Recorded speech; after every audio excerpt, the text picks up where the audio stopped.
Hello बच्चों, मैं doctor Rajesh Matpal आपका स्वागत करता हूं अपने ऑनलाइन प्लेटफॉर्म मटपाल क्लासेस पे। आपको मैं क्लास 11 पढ़ाऊंगा यहाँ पे physics. Class 12th and 11th की भी हमारी सीरीज चल रही है। फिलहाल क्लास 11th में आज मैं आपकी इंट्रोडक्टरी क्लास लेने वाला हूँ। थोड़ा सा अपना परिचय दे देता हूँ। मैं डॉक्टर राजेश मटपाल, मैंने एस्ट्रोफिजिक्स में PhD किया हुआ है।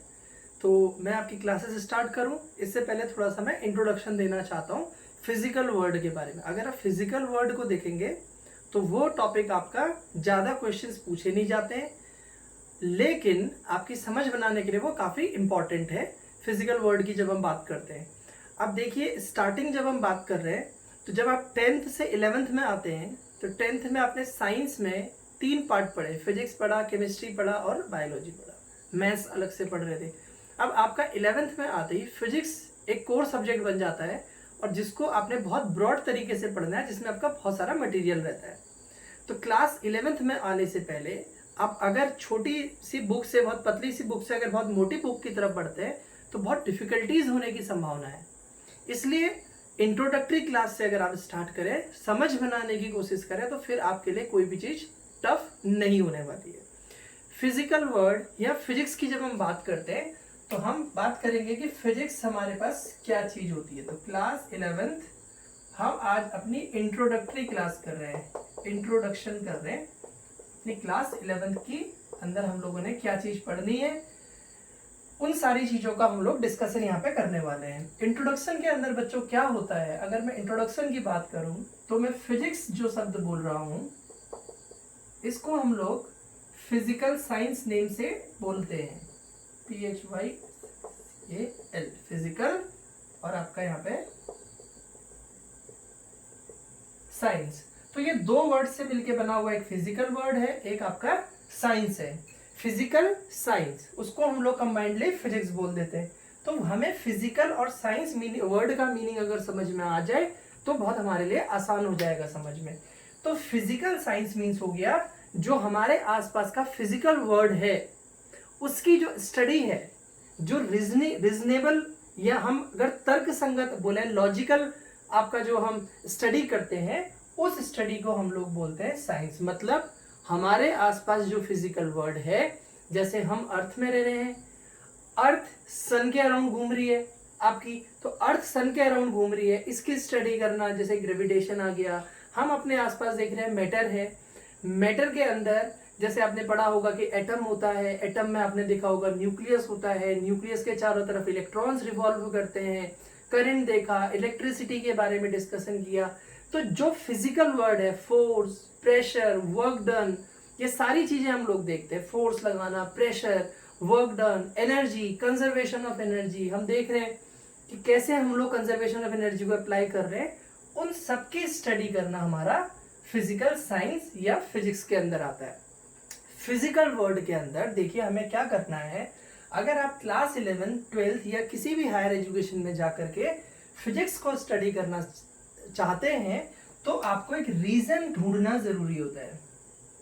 आप अगर किसी भी चीज के पीछे वाई ढूंढना अगर स्टार्ट कर देते हैं तो आपको फिर सारे क्वेश्चंस का आंसर मिलना शुरू हो जाता है और आपकी समझ बेहतर होनी शुरू हो जाती है। जैसे हम एक एग्जाम्पल से स्टार्ट करते हैं। यहाँ पे हमने देखा कि बचपन से सुना है, बहुत सारे लोग मजाक में भी बोल देते हैं कि भाई जो एप्पल है वो न्यूटन के ऊपर गिरने की जगह एप्पल का पेड़ न्यूटन के ऊपर गिर गया होता तो बहुत अच्छा होता।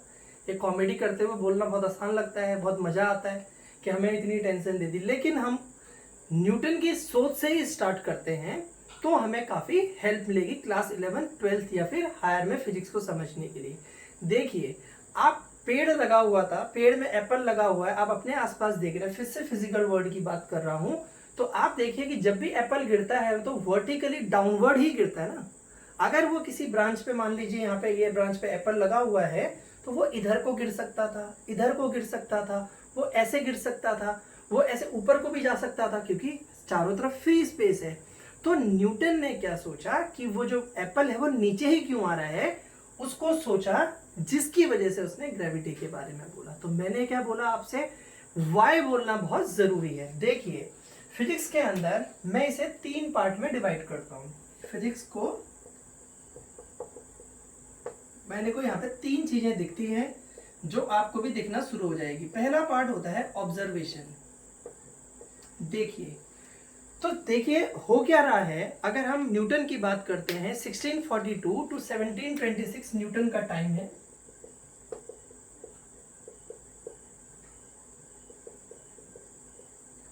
अब सोचो, ये उस समय की बात चल रही है जब भारत में ताजमहल बन रहा है। ये उस समय न्यूटन वहां पे ये सारी चीजें बता रहे हैं, हम ताजमहल बना रहे हैं, और यहाँ न्यूटन ने इतना साइंस दे दिया है, इतनी सारी चीजें डिस्कस कर दी हैं, तो सोचने की बात है। तो न्यूटन के बारे में या ऑब्जर्वेशन के पॉइंट की मैं बात करता हूं, तो न्यूटन, अब सोचो 1642 से 1726 की बात कर रहे हैं, क्या न्यूटन के बुबू का ही बगीचा था? क्या हमारे तुम्हारे या हमारे बुबू के बुबू ऐसे जाओ तो तुम क्या उससे पहले बगीचे नहीं होंगे? क्या पहले आम नहीं गिरा करते होंगे? क्या पहले एप्पल नहीं गिर रहे होंगे? But Newton was the first person वो ऑब्जर्व, इस चीज को उसने ऑब्जर्व किया कि अगर हम कोई पेड़ बनाते हैं, उस पेड़ से ये एप्पल नीचे को ही क्यों गिर रहा है, तो सबसे पहले ऑब्जर्व करने वाला न्यूटन था। तो आपको पहला कॉन्सेप्ट समझना है ऑब्जर्वेशन, जो मैंने यहाँ पे लिखा है। देखिए एप्पल गिर रहे हैं, बाकी किसी ने तो ध्यान नहीं दिया। अगर मान लो मेरी कोई दादी की दादी की दादी होती, तो आज हम न्यूटन नहीं पढ़ रहे होते, हम पढ़ रहे होते according to Dhanuli Mathpal, like that हम पढ़ रहे होते। उन्होंने ऐसा ऑब्जर्व किया, बट उन लोगों ने एप्पल गिर रहा है, हमारे आसपास कितनी सारी साइंटिफिक चीजें हो रही है, लेकिन हम उनको ध्यान नहीं दे रहे होते हैं। उनको ध्यान देना ही आपका फिजिक्स की स्टडी करना है, मोशन की बात कर रहे हैं, वेलोसिटी की बात कर रहे हैं, फोर्स की बात कर रहे हैं, वर्क डन की बात करें। वर्क डन क्या होता है? आप इसको यहां से उठा के यहां से यहां डिस्प्लेस कर दीजिए, दिस इज वर्क डन। आपने इसको यहां से यहां लेके गए तो इसने पोजीशन चेंज इस position is called motion. Velocity हो गया, एक्सेलरेशन हो गया, change in velocity acceleration. Scooty में एक्सेलरेटर होता है, बाइक में एक्सेलरेटर होता है, कार में होता है। तो एक्सेलरेटर का काम क्या होता है? स्पीड को चेंज करना। तो हम आसपास की छोटी छोटी चीजों को अभी हम ऑब्जर्व करना शुरू कर दें। न्यूटन ने तो किया, लेकिन अगर हम अभी क्लास 11 से इसको ऑब्जर्व करना, हर टॉपिक को समझते हुए कि ये चीज क्या कहना चाह रही है, समझते हुए पढ़ेंगे तो चीजें समझ। तो न्यूटन ने पहले व्यक्ति थे जिन्होंने ये ऑब्जर्व किया कि ये चीज नीचे ही क्यों गिर रही है। पहला होता है बच्चों फिजिक्स के अंदर, पहला पार्ट होता है चीजों का ऑब्जर्वेशन करना। सेकेंड होता है उसके पीछे का साइंस। साइंस को मैंने बोला अभी रीजन या वाई की बात करते हैं। दूसरा होता है उसके पीछे का रीजन ढूंढना, कि अगर एप्पल नीचे को गिरा, ऑब्जर्व किया उसने, तो वो पूछ रहा है क्वेश्चन अपने आप से कि भाई एप्पल नीचे ही क्यों गिरा, तो रीजन हो गया। और ये क्वेश्चन मार्क है कि वाई ये ऐसा ही हो रहा है, तो उसका जो जवाब उसको मिला, उसने जवाब ढूंढा, और हमारे पास आज ग्रेविटी का कॉन्सेप्ट है। तो ग्रेविटी, ठीक है, ग्रेविटी का कॉन्सेप्ट निकल के आएगा। उन्होंने कहा न्यूटन ने कि आपके पास एक ग्रेविटेशनल फोर्स लगता है mg, जो इसको नीचे को गिरा रहा है। जैसे किसी भी चीज को मोशन करना है, ये मार्कर यहाँ पे रखा हुआ है, अगर ये सदियों तक यहाँ रखा रहे तो यहीं रखे रहेगा। अगर मैं इस पे फोर्स लगाता हूं तो ये मोशन करेगा। तो वैसे ही एप्पल अगर यहाँ से टूट के यहाँ नीचे गिरता है तो उस पर फोर्स लगा होगा, वो फोर्स कौन सा है? Gravitational force. उस फोर्स को हम लोग बोलते हैं mg। तो वो mg उसे वर्टिकली डाउनवर्ड लेके आ रखा है। तो हम यहाँ पे कहते हैं कि ग्रेविटी का कॉन्सेप्ट दिया। उन्होंने कहा कि ग्रेविटी एक चीज है। ग्रेविटी क्या? कि अर्थ की अपनी एक अट्रैक्शनल पावर होती है, जो कि ये अर्थ अगर हमारी है, जो अर्थ की अट्रैक्शनल पावर है, अगर उसके ग्रेविटेशनल फील्ड के अंदर कोई भी बॉडी आएगी तो वो उसे अट्रैक्ट करेगी, अपनी ओर को खींचने की कोशिश करेगी। This attractional property is called gravitational force. G is called gravitational acceleration. Acceleration क्या होता है मैंने बताया, देखो पढ़ना आपको होगा तो शब्दों से ही आप सीख जाएंगे आधी फिजिक्स। एक्सेलरेशन क्या होता है? Change in velocity. स्कूटी में एक्सेलरेटर देखा होगा, कार चलाई होगी, बाइक चलाई होगी तो बाइक में एक्सेलरेटर देखा होगा। तो एक्सेलरेटर का काम क्या होता है? वेलोसिटी को चेंज करना। Change in velocity is called acceleration. ठीक हो गया बच्चों? तो यहाँ पे क्या है? एप्पल लगा हुआ है, सपोज ये एप्पल है, इसको या ये मार्कर ही ले लो। एप्पल क्या, एप्पल ही जो गिराते रहेंगे, ये मार्कर है। अभी वेलोसिटी कितनी है? 0। जब मैंने इसको छोड़ा तो वेलोसिटी बढ़ रही है। अगर मैं यहाँ से अगर और नीचे छोड़ता हूँ वेलोसिटी और ज़्यादा होगी। तो जैसे जैसे नीचे को गिर रहा है तो वेलोसिटी चेंज हो रही है। वेलोसिटी के चेंज को बोलते हैं एक्सीलरेशन। क्या मैंने इसको धक्का दिया? मैंने तो इसको धक्का नहीं दिया, ये खुद से गिर रहा है। तो इसको नीचे कौन गिरा रहा है? धक्का देना तो ये होता है ना, मैं इसको ऐसे फेंक देता तो ये धक्का होता, लेकिन ये खुद से गिर रहा है तो इसको नीचे को कौन गिरा रहा है? इसको नीचे को गिराने वाली जो चीज है वो ग्रेविटी है। तो इस बॉडी में एक्सेलरेशन लाने का काम किया, वो एक्सेलरेशन लाने का काम किसने किया? ग्रेविटी ने। That is why we call it gravitational acceleration. ठीक है, जी को क्या बोलते हैं हम लोग? Gravitational acceleration. Gravitational acceleration. अब हम एक्सेलरेशन पढ़ते हैं, बच्चा रटता है एक्सेलरेशन ये होता है, बाल खींचेगा, ये कान खींचेगा, ये एक्सेलरेशन। एक्सेलरेशन, एक्सेलरेटर देख लो, simple change in velocity is called acceleration. तो हमने ये देख लिया ग्रेविटेशनल एक्सेलरेशन हमारा क्या होता है। ग्रेविटेशनल फोर्स लग रहा है mg, मास इंटू ग्रेविटी, उसको बोलते हैं फोर्स, वो इसे वर्टिकली डाउनवर्ड लेके आ रहा है। तो ऑब्जर्वेशन उन्होंने कर दिया, उसके बाद उसके पीछे की साइंस दे दी, रीजन दे दिया, और एक चीज उन्होंने यहीं पे और देखी, तीसरा पार्ट होता है एप्लीकेशन का, जिसे उन्होंने देखा कि भाई ग्रेविटी से तो आज हम बहुत सारी चीजें यूज कर रहे हैं। ग्रेविटेशनल एनर्जी की बात कर लीजिए आप, जैसे आपने देखा होगा कि हम अपने घरों में सिंटेक्स जो होता है उसको सबसे ऊपर बनाते हैं, पानी की टंकी जो होती है सबसे ऊपर रखी जाती है। क्या हम क्या चाह करके ऐसा कर रहे हैं? कभी सोचा घर में? मैंने क्या कहा? Physical word is all about the study, हमारे आसपास के स्टडी को हम लोग बोल रहे हैं फिजिकल वर्ड। कभी सोचा कि वो जो पानी की टंकी है वो सबसे ऊपर ही क्यों रखी जाती है? नहीं तो क्या दिक्कत आ रही थी? वहीं पे रख देते जहाँ पे सिंटेक्स जो रखी जाती है घर में, जिसका भी घर होगा, किसी का अगर सिंगल स्टोरी वहां रखी जाएगी, किसी के छत के ऊपर मोंटी बोलते हैं वो रखा होता तो उसके ऊपर, डबल स्टोरी है उसके ऊपर। क्यों रखते हैं? हम लोग अप्लाई कर रहे हैं, किसको अप्लाई कर रहे हैं? हम लोग फिजिक्स को अप्लाई कर रहे हैं, लेकिन दिमाग नहीं लगा रहे हैं। क्यों? क्योंकि ग्रेविटेशनल पोटेंशियल एनर्जी आपकी जो होती है, ग्रेविटेशनल पोटेंशियल एनर्जी आपकी mgh होती है। तो आपकी जो पोटेंशियल एनर्जी होती है, पोटेंशियल एनर्जी, वो होती है बच्चों आपकी mgh। तो हाइट जितनी ज्यादा होगी एनर्जी उतनी ज्यादा होगी। तो पानी, अब ध्यान से सुनिए, आपका वाटर जो है वो आपने हाइट जितनी ज्यादा रखेंगे उसके पास एनर्जी उतनी ज्यादा होगी। कहने का मतलब ये है, आप नीचे से ऊपर तो पानी ठीक है मोटर चला के करते हैं, जब हम लोग घर में पानी यूज कर रहे हैं तो होगा क्या कि हम नल ऑन करते हैं ना, हम मोटर जगह ऑन कर रहे हैं कि पानी अब तो नीचे आ जा, पानी तो खुद से नीचे आ रहा है। तो नीचे कौन लेके आ रहा है उसको? Gravitational energy. तो ग्रेविटेशनल एनर्जी उसको कन्वर्ट करे तो हाइट जितनी ज्यादा होगी उतना ही ज्यादा वहां पे उसकी वैल्यू होगी। तो ग्रेविटेशनल पोटेंशियल एनर्जी का आपने कॉन्सेप्ट तो हमने जब देखा तो तभी तो लोगों ने बोला, अच्छा हमने एक ने दूसरे को देखा, दूसरे ने तीसरे को देखा तो लगाना शुरू कर दिया। कभी सोचा नहीं ऐसा क्यों होता है? एक ये भी कॉन्सेप्ट है इसके पीछे, एक कॉन्सेप्ट और है, अभी आने वाले टाइम में आप लोग इक्वेशन पढ़ेंगे, v square is equal to u square plus 2as होता है। तो यहाँ पे आपका सिंटेक्स अगर रखा हुआ है तो सिंटेक्स में वेलोसिटी अभी वाटर की कितनी है? 0 इनिशियल वेलोसिटी। ये पढ़ाई होगा 10th 9th में। u 0 हो गया तो v स्क्वायर कितना हो गया आपका? 2as। s जो है आपका वो h के इक्वल हो गया height, s is equal to h हो गया आपका, समझ रहे हैं? तो यहाँ पे और a जो है वो किसके इक्वल हो जाएगा? g के, ग्रेविटेशनल एक्सेलरेशन। तो v is equal to under root 2gh। तो हाइट जितनी ज्यादा होगी वेलोसिटी उतनी ही ज्यादा होगी। तो हमने इस कॉन्सेप्ट के हिसाब से भी देखा कि भाई ये यूज हो रहा है। तो थर्ड पार्ट होता है हमारा एप्लीकेशन। तो न्यूटन ने वहीं पे देखा। एक चीज और है, एप्लीकेशन को समझाना है तो एक और बेहतर एग्जांपल से आप समझ सकते हैं। जैसे साइंस और सुपरस्टिशन, अंधविश्वास में थोड़ा सा लड़ाई रहती है। मुझे नहीं समझ में आया लोग लड़ते क्यों हैं। कि जैसे आप देखोगे कई बार टीवी शोज में देखते हैं आप लोग, कभी न्यूज चैनल में रहता है कि कभी इधर पंडित को बैठा दिए, इधर ये बैठा दिए साइंटिस्ट। और ये साइंस क्या है और ये लड़ाई क्या है? देखिए साइंस होता, देखिए जहाँ पे आपके पास कोई क्वेश्चन है, अंधकार है, किसी क्वेश्चन पे जवाब नहीं मिल रहा, उसको अंधविश्वास कह देते हैं। अंधा विश्वास मतलब हमें नहीं पता है।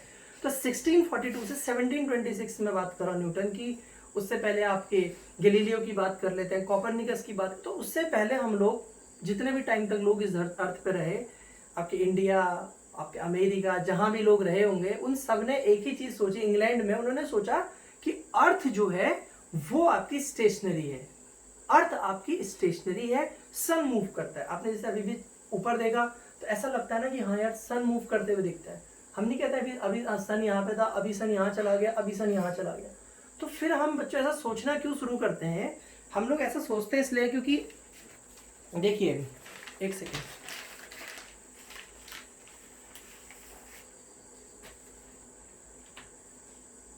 तो हमें देख के ऐसा लग रहा होता है जैसे कि सन मूविंग है, अर्थ आपकी फिक्स है। तो हजारों सालों से यही कॉन्सेप्ट हम लोग लेके चल रहे थे कि अर्थ आपकी फिक्स है और सन मूव कर रहा है। तो बाद में क्या हुआ, कॉन्सेप्ट ये निकल के आया कि आपकी अर्थ मूव कर रही है, सन स्टेशनरी है। तो सन तो स्टेशनरी है और आपकी अर्थ मूव कर रही है। इसको लेके जब मैं ग्रेविटेशन पढ़ाऊंगा और डिस्कशन करूंगा। इस तरीके से आपकी अर्थ मूव कर रही है इलिप्टिकल पाथ के अंदर, ठीक है। तो बच्चे जब अर्थ सन के अराउंड मूव कर रही है तो क्वेश्चन मार्क यहाँ पे आता है कि भाई इस अर्थ को कौन घुमा रहा है। इतनी बड़ी अर्थ जिसमें मैं हूं, तुम हो, ये पूरी दुनिया, पूरे हम जितने भी, मतलब हम दुनिया जो बोल रहा मतलब जो अर्थ में जो लोग रहते हैं, जितनी भी कंट्री है सब अर्थ में रह रही है, पूरी पूरी अर्थ मूव कर रही है किसके अराउंड, सन के। तो क्वेश्चन तो लाजमी है, why earth revolves around the sun, क्यों घूम रही है उसके पीछे। तो न्यूटन ने उसका एक बहुत सिंपल सा आंसर दे दिया। न्यूटन ने बोला कि भाई सन, और जैसे आपके पास इस अर्थ के पास कोई बॉडी रखी है, अर्थ इसको खींच रही है अपनी ओर को, उसी तरीके से सन और अर्थ में ग्रेविटेशनल फोर्स लगता है और वो ग्रेविटेशनल फोर्स सन के अराउंड आपके अर्थ को मोशन करवा रहा है। मोशन क्या होता है बोला था मैंने अभी, सिंपल मोशन, मूविंग चीज किसको कहते हैं। अगर मैं यहाँ पे खड़ा रहा, खड़ा ही रहा तो खड़ा ही रहा, ऐसे ही खड़ा, आप बोलोगे मैं मोशन कर रहा हूँ। मैं मोशन कब बोलोगे आप, जब मेरी पोजीशन में अभी यहाँ हूँ, अब मैं इधर चला गया, मेरी अगर चेंज इन पोजीशन होता है तो चेंज इन पोजीशन से मोशन आता है। अगर मेरी पोजीशन चेंज नहीं हो रही है तो आप नहीं बोलोगे कि मैं मोशन कर रहा हूँ। आप कब बोलेंगे मैं मोशन कर रहा हूँ, जब मेरी पोजीशन में चेंज होता है। तो आप यहाँ ध्यान दें, अभी आप इधर हैं, अब आपकी अर्थ यहाँ चले जाती है, मूव करती है, सबको पता है। तो अर्थ की पोजीशन में चेंज हो रहा है, ये जो मोशन हो रहा है, तो मोशन कब होगा बच्चों, जो फोर्स लगेगा ना। जैसे ये डस्टर मेरे हाथ में रखा हुआ है, इसको, ये स्टेशनरी है, मैं यहाँ से यहाँ लेके जाता हूँ तो इसने मोशन कर दिया। कैसे बोला, तुमने कहा पोजीशन में चेंज हुआ है। लेकिन इस पोजीशन में चेंज जो हम बात कर रहे हैं वो कब हुआ, जब मैंने इस पे फोर्स लगाया। तो भाई क्वेश्चन ये अराइज करता है यहाँ पे कि जो मेरी अर्थ है, अर्थ पे कौन फोर्स लगा रहा है कि इतनी जो बड़ी अर्थ है वो मूव करना शुरू कर रही है सन के अराउंड और मोशन कर रही है। तो पहले सोचा जाता, अगर पहले की बात होती तो सोचते अच्छा कोई होगी शक्ति जो घुमा रही है इसको। सोचो, पता नहीं है तो वो अंधविश्वास है, पता चल जाए कोई रीजन है तो वो साइंस है। If what is the reason behind this, that this earth is moving around the sun, if you find out the reason then that is the science, logical answer। तो आपने बोला, न्यूटन ने बोला कि आप देखिए यहाँ पे जो अर्थ के मोशन की बात कर रहे हैं, तो उन्होंने कहा ग्रेविटेशनल फोर्स एक्ट करता है। तो हमारा क्लास 11 में एक टॉपिक हो जाता है पूरा का पूरा ग्रेविटेशन। अब ग्रेविटेशनल एनर्जी, तो बच्चों एक बात आप खुद से सोचो कि क्या हमें ग्रेविटेशन समझने में मुश्किल है कि अर्थ में कोई भी बॉडी अट्रैक्ट हो रही है, नीचे गिर रही है, वो मुझे दिख रहा है। मैंने क्या कहा कि फिजिकल वर्ल्ड को स्टडी करना है। आज की क्लास का काम है कि क्लास 11 को बहुत आसान बना देना, और कई सारे टॉपिक में आज ऐसे ही बात करूंगा। आधे घंटे का जितने का भी हमारा लेक्चर चलेगा, हम ऐसे ही बात करेंगे और समझ बनाने की कोशिश करेंगे कि यस ये तो बहुत आसान है कुछ। तो अर्थ जब मोशन करना शुरू कर रही है तो कौन मोशन करवा रहा है, ग्रेविटी। ये नीचे गिर रहा है, ग्रेविटेशनल एक्सेलरेशन, ग्रेविटेशनल फोर्स वो अर्थ का लग रहा है, यहाँ पे ग्रेविटेशनल फोर्स लग रहा है। उसकी वैल्यू होगी, फॉर्मूला होगा उसका F=G m1 m2 upon r square. m1 इसका मास कह लेते हैं, m2 इसका मास कह लेते हैं, और r इनके बीच की डिस्टेंस है। तो मास अगर ज्यादा होंगे तो फोर्स ज्यादा लगेगा, डिस्टेंस ज्यादा होगी तो फोर्स क्या लगेगा, कम लगेगा। तो जो भी प्लेनेट मूव कर रहे हैं, मोशन कर रहे हैं, या जो बॉडी मूव कर रही है, वो ग्रेविटेशनल फोर्स की वजह से आपकी मोशन करती हैं। तो वो पूरे चैप्टर के अंदर ग्रेविटेशनल पोटेंशियल एनर्जी, अभी मैंने समझा दिया पानी को हम लोग ऊपर क्यों रख रहे हैं, ताकि उसकी ग्रेविटेशनल पोटेंशियल एनर्जी हाई हो जाए। तो ये सारी चीज़ें जो छोटे छोटे टॉपिक आपके हैं, इस तरीके से हमने पढ़ना है। तो मैंने एक ग्रेविटेशन टॉपिक आपका क्लियर कर दिया एक हिसाब से देखा जाए। इसके अलावा अगर हम बात करते हैं, मेजरमेंट की बात करते हैं, यार भाई मेजरमेंट कौन नहीं करता है, कौन नहीं जानता है। कपड़े सिलाने हम लोग जाते हैं तो हमारी लेंथ मेजर करते हैं। कपड़े सिलाते वक्त हम लोग सामान खरीदने के लिए जाते हैं तो इतने किलो चीनी दे दो, इतना ये दे दो, इतने लीटर में तेल दे दो। तो मेजरमेंट एक टॉपिक आपका है, मेजरमेंट। तो केजी, आप मीटर, सेंटीमीटर, मिलीमीटर, ये सारी चीजें तो आप यूज करें। फिट, जो बोलते हैं ना, मैंने प्लॉट लिया है इतने स्क्वायर फीट का, क्या स्क्वायर फीट का मीनिंग है। तो आपके पास जैसे MKS हो जाएगा, मीटर केजी सेकेंड वाला सिस्टम हो जाएगा, FPS हो जाएगा, फुट पाउंड सेकेंड। हम कहते हैं K कितने पाउंड का है। तो सारी चीजें तो भाई हम यूज कर रहे हैं अपने आसपास। तो उन्हीं सबको हमने अगर अरेंजमेंट की फॉर्म में स्टडी करते हैं, this is class 11th। Motion पढ़ना है मुझे, मोशन क्या है अभी मैंने आपको बता दिया, motion change in position is called motion. मैं यहाँ पे खड़ा हूँ, ये यहाँ रखा हुआ है, यहाँ से यहाँ चला गया, इसकी पोजीशन में चेंज हो गया, तो दिस इज मोशन। मोशन अगर हो रहा है तो फिर उसके साथ वेलोसिटी आएगी, स्पीड आएगी, कितने तेजी से ये चेंज हो रहा है वो इसकी स्पीड कहलाएगी, स्पीड। या फिर आप बोल सकते हैं उसको, अगर डायरेक्शन भी इंक्लूड कर रहे हैं तो वेलोसिटी।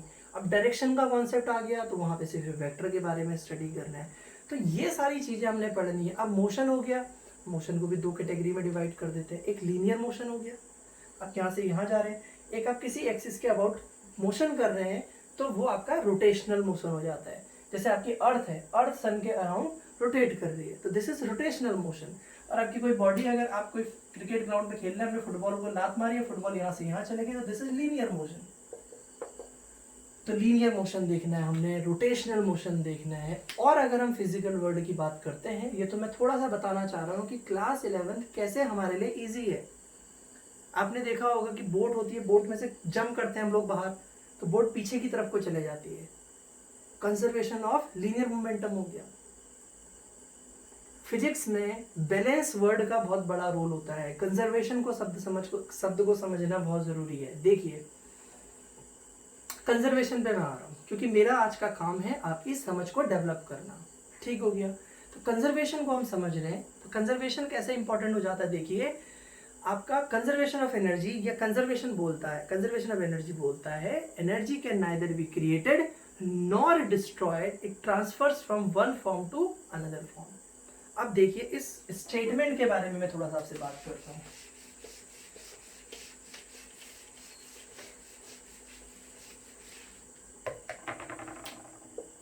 आपने बात की कंजर्वेशन की, कंजर्वेशन ऑफ एनर्जी अगर मैं बात करता हूं तो कंजर्वेशन ऑफ एनर्जी क्या कहता है। देखिए ये बोलता है energy can neither be created nor destroyed, it transverse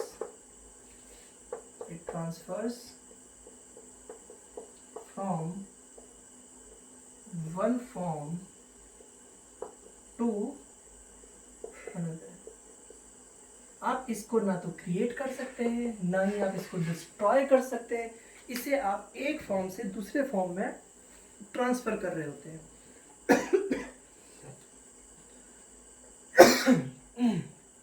sorry, अब इसे एक फॉर्म से दूसरे फॉर्म में ट्रांसफर कर रहे होते हैं, ये आपका कंजर्वेशन ऑफ एनर्जी है, ठीक है। अब आप समझ के चलिए कैसे, एक एग्जांपल समझाता हूँ बहुत छोटा सा, कैसे ट्रांसफर हो रहा है। बच्चे सोचेंगे कि अरे क्या मतलब है, बिजली तो हम लोग ऐसे ये करते हैं, वो ये जनरेट कर रहे हैं, तो कैसे होता है। देखिए जब आप बात कर रहे हैं पानी की, नदी में पानी बहता है तो मूविंग वाटर है, उसमें अगर आप लकड़ी वगैरह कुछ कटी हुई लकड़ी डाल दो, या पेड़ वेड़ जब आता है ना, भयंकर सी नदी नाले आता है, तो वो जो पेड़ वगैरह कुछ भी चीज़ें बहते हुए चले जाते हैं, तो उसके पास, इसका मतलब मूविंग वाटर के पास मोशन कर रहा है, मोशन कर रहा है तो उसके पास क्या है, काइनेटिक एनर्जी है। काइनेटिक एनर्जी है तो भाई उस काइनेटिक एनर्जी को हम लोग क्या करते हैं, उस वाटर की एनर्जी को, मोशन है उसे हम क्या कर देते हैं, एक डैम बना करके स्टोर कर देते हैं पानी को बहुत ज़्यादा। तो बहुत सारा पानी अगर इकट्ठा हो जाएगा तो मास है और हाइट तक चला जाएगा, mgh पोटेंशियल एनर्जी आ जाएगी, डैम बना के हमने वाटर को रोक दिया। अब उस वाटर को क्या करते हैं, तेजी से टरबाइन में गिराते हैं, तो वो इकट्ठे हुए वाटर के पास जो एनर्जी है, उस वाटर को हमने टरबाइन में तेजी से घुमा डाला, तो टरबाइन घूमती है। टरबाइन के घूमने से मैग्नेटिक फील्ड में रखी हुई कॉइल इस तरीके से घूमती है, ठीक है। तो मैग्नेटिक फील्ड में कॉइल जब घूमती है तो आपका करंट जनरेट होता है। तो वाटर की एनर्जी से, वाटर से हमने टरबाइन को घुमाया, टरबाइन के घुमाने से इलेक्ट्रिसिटी क्रिएट हुई और इलेक्ट्रिसिटी जनरेट हुई, वो इलेक्ट्रिसिटी वहां से हमारे घर तक आई है। तो हमारे घर में पंखा चलाते हैं हम लोग, एसी चला रहे हैं, जो भी चीजें चला रहे हैं, तो वो वाटर की एनर्जी को हमने इलेक्ट्रिसिटी की फॉर्म में कन्वर्ट किया, उस इलेक्ट्रिसिटी से हमने क्या किया, पंखा वगैरह चलाया। तो हम कर क्या रहे हैं बच्चों, एक फॉर्म से दूसरे फॉर्म में कन्वर्ट कर रहे हैं। This is conservation of energy. Conservation की आप बात करते हैं कि we convert from one form to another form, तो बोल रहा है कंजर्वेशन। अब कितनी सिंपल सी चीज है, तो हमें ऐसे समझ में आए, अच्छा भाई मूविंग वाटर है, एक एनर्जी, जैसे यहाँ ध्यान दीजिए, इसको ऊपर को फेंक रहा हूँ, ठीक है, तो जैसे जैसे ऊपर को जाएगा तो वेलोसिटी क्या होती जाएगी, इसकी कम होगी। वेलोसिटी कम होने का मतलब काइनेटिक एनर्जी कम होगी, काइनेटिक एनर्जी कम होगी लेकिन इसकी हाइट बढ़ रही है, तो पोटेंशियल एनर्जी क्या होती है, mgh, तो पोटेंशियल एनर्जी इंक्रीज हो रही है। तो एनर्जी जो काइनेटिक की फॉर्म में थी वो पोटेंशियल की फॉर्म में कन्वर्ट हो गई। इस तरीके से एक फॉर्म से दूसरे फॉर्म में कन्वर्ट करते हैं। मैं आपको एक दो एग्जांपल इसके और देता हूं, आपको ज्यादा क्लियर होगा। आप सोचो जरा, हम बंदूक की बात कर लेते हैं थोड़ी देर के लिए। बंदूक में कोई ऐसा बैटरी लगी होती है क्या, मशीन? बंदूक के अंदर हम लोग स्प्रिंग रखते हैं। जब हम उसमें हम ये वर्क डन कर रहे हैं तो स्प्रिंग दबेगा, और जब स्प्रिंग कंप्रेस होगा, जब छोड़ेंगे उसको छूटेगा, तो स्प्रिंग बुलेट को बहुत तेजी से धक्का देगा। तो स्प्रिंग का कंप्रेस होना कौन सी energy, potential energy. Spring compress होने से कौन सी एनर्जी गई, पोटेंशियल। किसी को अगर समझ में नहीं आ रही तो ऐसे हम लोग देखो ध्यान देते खेलते हैं कभी, ऐसे स्प्रिंग को अगर ऐसे दबा दो, ऐसे स्प्रिंग है आपके पास, आप दबा देंगे स्प्रिंग को, छोड़ोगे तो वापस अपनी जगह पे आ जाता है। तो जब वो कंप्रेस हुआ, स्प्रिंग कंप्रेस होने से मैंने वर्क किया, एक फॉर्म से एनर्जी दूसरे फॉर्म में गई, स्प्रिंग कंप्रेस हुआ, कंप्रेस होने से वो क्या हो रही है आपकी, उस बुलेट को तेजी से फेंक रही है। तो बुलेट का मोशन क्या हो गया, काइनेटिक एनर्जी। वो बुलेट जिस ऑब्जेक्ट से लग रही है, सपोज पेड़ में जाके लग रही है, तो उसके पास काइनेटिक एनर्जी है, तो जब वो पेड़ से जाके टकराएगी तो उसकी वेलोसिटी कम होगी, लेकिन वो वर्क डन कर देगी वहां पे। Work done is equal to energy. Work done, क्या वर्क डन, पेड़ में छेद हो गया मान लीजिए, वो बुलेट अंदर चले गई, छेद कर दिया, कुछ भी हो गया, तो वहां पे जो वो वर्क हो रहा है, वो वर्क किसने किया, बुलेट की काइनेटिक एनर्जी ने। तो kinetic energy is converted into potential energy. और work done, work done is simply equal to potential energy. जैसे वर्क डन की हम बात कर रहे हैं, तो वर्क डन क्या है, कुछ नहीं है। वर्क डन आपका होता है फोर्स इनटू डिस्प्लेसमेंट। भाई ये कोई बॉडी है, इस पे आप फोर्स लगाइए, यही डिस्प्लेस हो गई, यहां चले गई, तो ये आपका वर्क डन हो गया। यहाँ पे आप बोल रहे हैं वर्क डन हुआ है। और आपका वर्क डन, जैसे आप स्प्रिंग की बात कर रहे हैं, स्प्रिंग को ऐसे रखा हुआ है, मैंने इसको ऐसे आपको बोला कि अब इसको स्प्रिंग को कंप्रेस ऐसे करके आपने इधर से और इधर से इसमें ताकत लगाई। चलिए ये वाले में दिखा देते हैं। स्प्रिंग ऐसे रखी हुई थी, मैंने इसको दोनों तरफ से ऐसे फोर्स लगाया, ऐसे कंप्रेस किया, तो ये कंप्रेस्ड हो गई। अब वर्क डन मैंने किया हुआ है यहाँ पे, तो वर्क डन करने से इसके पास कौन सी एनर्जी आ गई है, पोटेंशियल एनर्जी। पोटेंशियल एनर्जी को हम ऐसे भी बोलते हैं कि किसी बॉडी की पोजीशन की वजह से उस पर जो एनर्जी होती है उसको हम पोटेंशियल एनर्जी बोलते हैं। तो पहले इसकी पोजीशन ऐसे थी, अब पोजीशन ऐसे हो गई। अब होगा कि जैसे इसको छोड़ोगे तो कंजर्वेशन से फिर खुल जाएगी, दूर चली जाएगी। तो इस तरीके के आप कई सारे एग्जांपल्स देखते हैं। तो कंजर्वेशन ऑफ एनर्जी बोलेगी from one form to another form, हम इसको क्या करते हैं, कन्वर्ट करते हैं। हमने घर में कहीं भी देखा होगा, स्प्रिंग रखा होता है, खींचते हैं उसको, या वो कभी मम्मी महिला संगीत से मिठाई लेके आती है, उसमें रबर होता है, बच्चों को खींचते रहते हैं, खींचते रहते हैं, खींचेंगे छोड़ेंगे, खींचेंगे छोड़ेंगे, होता है ना। वो भी इलास्टिक इफेक्ट है, लेकिन वो भी एनर्जी का दिखा रहा है कि हमने उसको खींचा फिर छोड़ा, तो रीस्टोरिंग फोर्स लगने से वापस आती है। झूले को देख लो, झूले को हम लोग धक्का देते हैं तो क्या हो रहा है, मोशन कर रहा है। कंजर्वेशन ऑफ एनर्जी में और चीजें देख लो, जैसे हमने कहा वो पानी से एनर्जी आई, इलेक्ट्रिसिटी हुई, इलेक्ट्रिसिटी आई, मोबाइल चार्ज किया, मोबाइल चार्ज हो गया, बैटरी चार्ज होती है, फिर बैटरी से फोन चल रहा होता है, तो एक फॉर्म से दूसरे फॉर्म में, दूसरे से तीसरे में कन्वर्ट करने की कोशिश कर रहे हैं। इन्हीं सारी चीजों को हमें यहाँ क्लास 11th के अंदर बेसिकली समझना है। जैसे हमारा रॉकेट जा रहा है, अब देखिए रॉकेट कैसे मोशन कर रहा है। भाई कंजर्वेशन ऑफ, अगर मुझे लीनियर मोमेंटम समझ में नहीं आता है तो मैं कंजर्वेशन ऑफ लीनियर मोमेंटम क्या बोलने की कोशिश कर रहा था। अभी मैंने कहा, जैसे आपने कहा कि आप अभी बोर्ड में बैठे हैं, वाटर रखा होता है, आप उससे जंप करते हैं बाहर की तरफ, आप उसको जंप करके बाहर चले जाते हैं, लेकिन बोर्ड पीछे की तरफ को आती है। वो किसकी वजह से आती है, कंजर्वेशन ऑफ लीनियर मोमेंटम। क्योंकि आपने मोमेंटम जो आगे की तरफ जनरेट किया, बुलेट चलाते हैं वैसे ही बुलेट में बुलेट आगे चले जाती है, गन पीछे की तरफ को शोल्डर में धक्का लगाती है, वो कंजर्वेशन ऑफ लीनियर मोमेंटम। तो वो कैसे प्रूव करते हैं, उसको कैसे देखना है, इन सारी चीजों का स्टडी हमें करना है क्लास 11th के अंदर। रॉकेट की मैं बात कर रहा हूँ, तो रॉकेट ऊपर जा रहा है, जो उसमें फ्यूल जल रहा है, तो फ्यूल जलने से वो नीचे की तरफ उसका मास कम होते जा रहा है, उसका मोमेंटम में चेंज हो रहा है, तो मास डाउनवर्ड डायरेक्शन में है, तो रॉकेट उसके अपोजिट डायरेक्शन में, जिस डायरेक्शन में आपका मास एग्जॉस्ट होगा, वो जो आपका फ्यूल एग्जॉस्ट होगा जलने के बाद बाहर निकल रहा होगा, उसके अपोजिट डायरेक्शन में ये मोशन करना शुरू कर देगा। तो हम कह रहे हैं, अब ये सारी चीजें सुनने के बाद अगर मैं बात करता हूँ, तो मैं कह रहा हूँ फिजिक्स बेसिकली किसकी स्टडी है। मुझे यहाँ पे फिजिकल वर्ल्ड में मेजरमेंट देखना है, चीज़ों का मेजरमेंट हम लोग किस तरीके से करते हैं वो समझ होनी चाहिए। पाउंड क्या होता है, फुट क्या होता है, आपका केजी क्या है, ग्राम क्या है, सेंटीमीटर क्या है। फिर हमें यहाँ पे डायमेंशनल फार्मूलेस की तरफ बढ़ना है। डायमेंशनल फार्मूला क्या होता है, सिंपल सा, क्योंकि आपके जो हमने जैसे यूनिट कहा, यूनिट एमकेएस है, सीजीएस है, भाई डायमेंशनल फार्मूला तो एक ही होता है। जैसे यहाँ प्याज हम लोग बोलते हैं, ऑनियन बोलते हैं, कुछ जगह पे प्याज को कांधा बोला जाता है, हो सकता है किसी जगह पे और कुछ बोला जाए। तो ऐसे ही हर जगह जमीनों को नापने का या जैसे प्याज को लेने का तरीका, जमीन को नापने का कोई अलग अलग मेजरमेंट होते हैं सबके, हर जगह के मेजरमेंट अलग अलग है। जैसे आप फीट में भी नाप सकते हैं, मीटर में भी।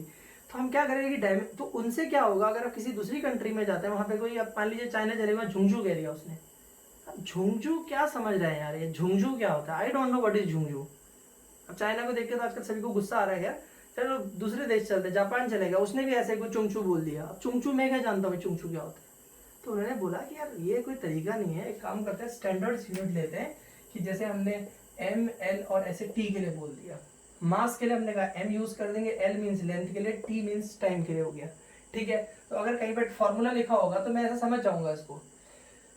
जैसे उसने लिख दिया मान लो M L square T minus one, तो एम, अगर मैं इसको समझना चाह रहा हूँ यूनिट के सिस्टम में, तो एम मुझे पता है मास की बात कर रहा है, एल मीन्स मुझे पता है लेंथ की बात कर रहा है, टी मीन्स मुझे पता है टाइम की बात कर रहा है, ठीक हो गया। तो इस तरीके से हमारे लिए समझना बहुत आसान होता है। जैसे कहीं पर आपने लिख दिया एल टी माइनस वन, तो मुझे पता है लेंथ, ये लेंथ की बात करेगा, तो लेंथ आपका जैसे मीटर हो गया, और ये सेकंड माइनस वन, तो मीटर सेकंड माइनस वन आपकी वेलोसिटी की बात करते हैं। तो मेरे लिए समझना आसान हो गया। तो ये डायमेंशनल फॉर्मूले हमने पढ़ने हैं। फिर मोशन की बात करते हैं, तो मोशन तो इस दुनिया का सबसे आसान टॉपिक है। कैसे भाई, सीधी सी बात है, आप यहाँ पे किसी बॉडी को रखते हैं, उसकी पोजीशन चेंज हो जाती है, change in position is called motion, change in position, इसी को हम लोग क्या बोल देते हैं, मोशन बोल दिया हमने।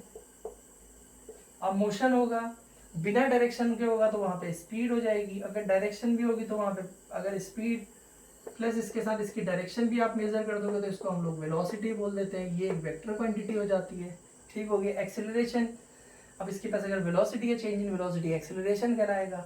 फिर मोशन हो गया हमारे पास, मोशन के बाद फिर हमें फोर्स पढ़ना है, इनर्शिया पढ़ना है। इनर्शिया जैसे कोई बॉडी रेस्ट में तो रेस्ट में रहती है, ऑब्वियस सी बात है, ये रेस्ट में तो रेस्ट में रहेगी, कब तक, जब तक इस पर कोई एक्सटर्नल फोर्स ना लगा दिया जाए। तो ये बहुत बेसिक सी चीज़ें पढ़नी है। इसके बाद फिर हम मोशन में जाते हैं, तो लीनियर के बाद फिर हमारा टॉपिक रोटेशनल मोशन आ जाता है। रोटेशनल मैंने बोला जैसे आपकी अर्थ सन के अराउंड घूम रही है, वो रोटेशनल मोशन हो गया।